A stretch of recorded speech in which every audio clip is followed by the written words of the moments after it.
ગુજરાતમાં હવે નકલી માર્કશીટનું કૌભાંડ સામે આવ્યું છે। સુરતની વીર નર્મદ દક્ષિણ ગુજરાત યુનિવર્સિટીમાં બોગસ માર્કશીટ ડિગ્રીના આધારે એડમિશન મેળવી યુનિવર્સિટીની ડિગ્રી પણ મેળવી લીધી હોવાનો ખુલાસો થયો છે। ડાયરેક્ટોરેટ જનરલ ઓફ જીએસટી ઇન્ટેલિજન્સે અમદાવાદ, જામનગર, રાજકોટ, આણંદ, વડોદરા સહિત રાજ્યના 25 સ્થળોએ મોટું સર્ચ ઓપરેશન હાથ ધર્યું છે, જેમાં અત્યાર સુધી આશરે ₹200 કરોડની કર ચોરી ઝડપાઈ છે। ગુજરાતના વિવિધ શહેરોમાં ઠંડીમાં વધારો થયો છે, ત્યારે નલિયામાં 8 ડિગ્રી સાથે સૌથી નીચું તાપમાન નોંધાયું હતું। હવામાન વિભાગની આગાહી પ્રમાણે 3 દિવસમાં ગુજરાતના તાપમાનમાં વધારે ફેરફારની સંભાવના નહીવત છે। વિશ્વ હિન્દુ પરિષદના કાર્યક્રમમાં વિવાદાસ્પદ નિવેદન આપનાર અલ્હાબાદ હાઈકોર્ટના ન્યાયાધીશ જસ્ટિસ શેખર કુમાર યાદવને સુપ્રીમ કોર્ટના કોલેજિયમ દ્વારા સમન્સ પાઠવવામાં આવ્યું છે।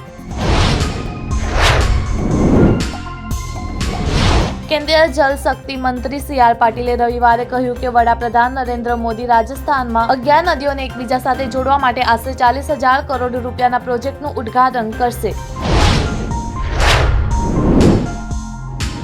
મહારાષ્ટ્રમાં દેવેન્દ્ર ફડણવીસના મંત્રીમંડળનું વિસ્તરણ કરવામાં આવ્યું છે।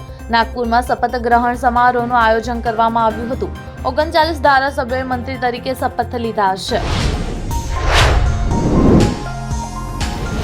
અમેરિકાએ 20મી સદીના પ્રારંભે અત્યંત મૂલ્યવાન અને દુર્લભ એવા વૈશ્વિક વિશ્વાસ પ્રાપ્ત કર્યો હતો, તે હવે ગુમાવી દીધો છે, એટલે જ ભારતની જવાબદારી વધી જાય છે।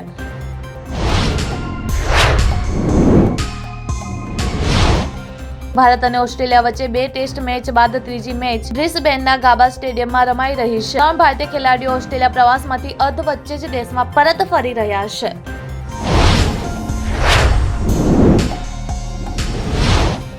પુષ્પા 2એ ગઈકાલે રવિવારે વધુ એક મોટો રેકોર્ડ તોડ્યો છે। બોક્સ ઓફિસ કલેક્શનની વાત કરવામાં આવે અલ્લુ અર્જુનની ફિલ્મે KGF 2નો રેકોર્ડ તોડ્યો છે અને નવો રેકોર્ડ પણ બનાવ્યો છે। બ્રિટિશ રાજકારણમાં હાલ એક કથિત ચીની જાસૂસનો મામલો ચર્ચામાં છે। આ ચીની જાસૂસ કિંગ ચાર્લ્સ ત્રીજાના નાના ભાઈ પ્રિન્સ એન્ડ્રુયાના નજીકના સહયોગી તરીકે બકિંગહામ પેલેસમાં પ્રવેશ્યો હતો।